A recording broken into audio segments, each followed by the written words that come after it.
So tonight, across America, from New York to Minneapolis to Los Angeles, places where rioters defaced buildings and allowed businesses like these to be ransacked. You said Black Lives Matter. Look what you did to my store. No, we've been here all night cleaning up. All night cleaning. Tell me Black Lives Matter. You lied. You wanted to loot in the store. You needed money. Get a job like I do. That's Lucy Hosley. All right, so in all these places tonight, leaders are pushing plans to defund police departments, an idea so radical that it was once only seen in Antifa manifestos. But tonight, the idea is on the lips of these leaders as well. This is Minneapolis City Council President Lisa Bender. She says, yes, we are going to dismantle the Minneapolis Police Department and replace it with a transformative new model of public safety. In Los Angeles, Mayor Garcetti would like to cut his budget for police by $150 million.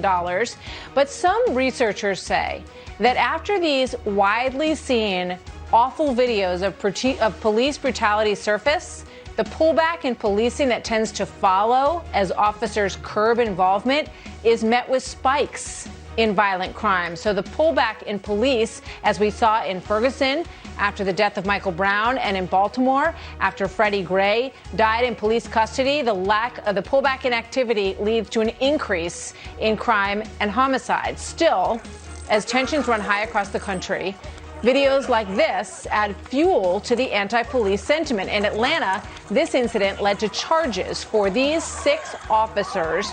2 of them have now been fired. And then there is this footage of an officer pushing a man in the streets of Buffalo, and it ended like that. Of course, that goes viral. It is horrifying to watch. The firing of those officers has also led to some breaking news tonight.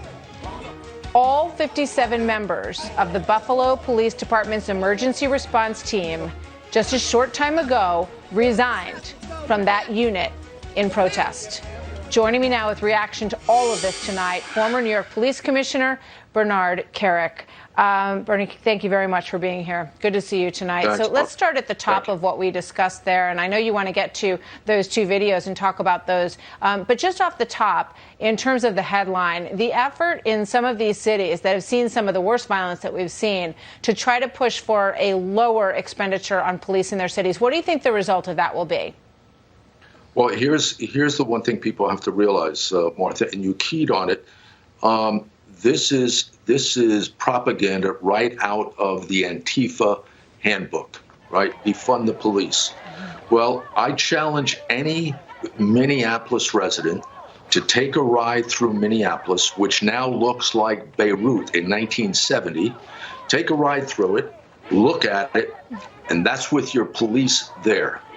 What's going to happen when they're not? Nobody wants to visit, live, go to school, or work in a place where they're not safe. In most of these communities that have been shelled at this point, they can't keep their communities safe on a normal day. Last week, 82 shootings in Chicago, 23 dead in 48 hours. What's going to happen when you defund the police? Who's going to protect the people of the city? Who's going to go out there and respond to the violence, the egregious violence that's going on in many of these cities? Who's going to do that? I don't know what they're thinking. It's irresponsible. It's dangerous.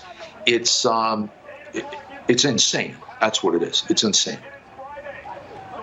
So, before I get to those other 2 instances of police that were fired, I want to first show you something that I think is the other side of the equation of what we're talking about. And it's the belief on the part of a lot of young black men and their families that they put themselves in danger when they go outside, that they are too easily misperceived in terms of their role or what they're doing, and that it can end badly for them. This just came out this afternoon. It's from members of the NFL football players. Just watch this, and I'd love to hear your thoughts on it. Let's watch. What will it take for one of us to be murdered by police brutality? What if I was George Floyd? If I was George Floyd. What if I was George Floyd? If I was George Floyd. If I was George Floyd. If I was George Floyd. I am George Floyd. I am Breonna Taylor. I am Ahmaud Arbery. I am Eric Garner. I am Laquan McDonald. I am Tamir Rice. I am Trayvon Martin. What's your reaction to that? Martha, I'll take you back to 1989. At some point, I had hair down. Well, I had hair, period. But I had hair down the middle of my back. I had 7 diamond earrings. I had a big goatee. And I was an undercover up in Harlem. And probably 2 or 3 times a week while I was out trying to buy drugs in some of the most violent neighborhoods in the city, I got stopped by the police. I got stopped. I got shaken down. I got tossed. I got yelled at. I got pushed because the police were out there trying to do their job. I think people forget what it's like in many of these areas where these cops work. These cops don't go out looking to target black men. They go out because there's a map, and on that map, in those communities, you got the highest murder rate. You got the highest violent crime rate. You got the highest burglary rate, the robbery rate. That's why those cops are out there.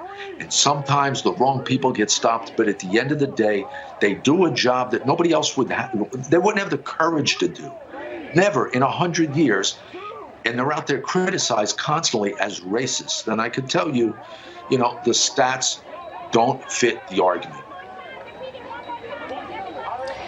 Well, there's no doubt that there is a pervasive feeling in these young men. And whether or not the stats meet it, the feeling is what we do know is there, just based on what they're saying. But I want to put up this picture of these Atlanta police officers, in this case where 2 college students were pulled out of a car, and they have been suspended, all 6 of these. So, and there's a look at 5 of these men, obviously, are African-American. One of them is white, all on the police force in Atlanta. What's your take on this case?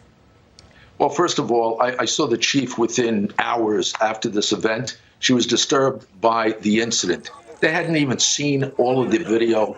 They hadn't conducted a full investigation. That goes on around the country constantly. These chiefs are cowards. They respond to community outrage before they have any idea what really happened. I just think, it puts every cop's life on the line when they do this. Why don't you conduct a real investigation? If you think it's criminal, put it before a grand jury. See if you can get a grand jury indictment. Do it right. Do it due process. Do it by the law. That's not what these chiefs are doing. They're scared to death to do their job.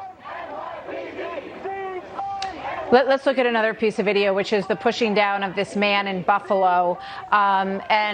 So tonight, as I mentioned, the 2 officers involved in that were suspended.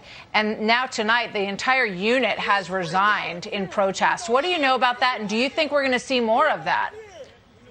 Well, here's what I know. When you watch these videos, listen, when a police officer tells you to move, when there's a curfew, you move. When a police officer tells you to back up, you back up. The police officer, you're not supposed to stick your finger in his face. You're not supposed to touch him. You're not supposed to throw something on him. They've been bombarded with bricks, rocks, Molotov cocktails, sticks, you name it. And you know what? At some point in time, you're going to push the wrong cop. He's going to push back. And in this case, that's what happened.